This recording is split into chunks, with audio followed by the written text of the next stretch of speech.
மேசராசியில் புதன் பகவான் இருக்கக்கூடிய படிக்கக்கூடிய நபர்களுக்கு அவர்கள் படிப்பில் நல்ல மதிப்பெண் எடுப்பதற்கும் அல்லது படிப்பில் சுமாரான மார்க்கு தான் எடுத்துகிட்டு இருக்காங்க அப்படின்னா அவங்களுக்கு டியூஷன் போடக்கூடிய ஆசிரியரின் ஜாதகம், அதாவது இந்த மேசத்தில் புதன் இருக்கக்கூடிய நபரின் ஆசிரியருடைய ஜாதகத்தில் துலாம் ராசியில் குரு பகவான் இருந்தால், ஒரு உதாரணத்துக்கு அவர் பிறந்த ஆண்டு தெரிஞ்சதுனாக்கா அந்த குரு பகவான் எங்கே இருக்கிறதுங்கிறது தெரியும்.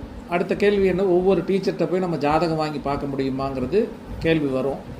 நீங்கள் இது மாதிரி அவங்க பிறந்த ஆண்டு தெரிஞ்சாவே குரு பகவான், ஒரு 83 பிறந்தவருக்கு குரு பகவான் துலாம் ராசியில் இருப்பார், 82 83ங்கிற அமைப்பில்.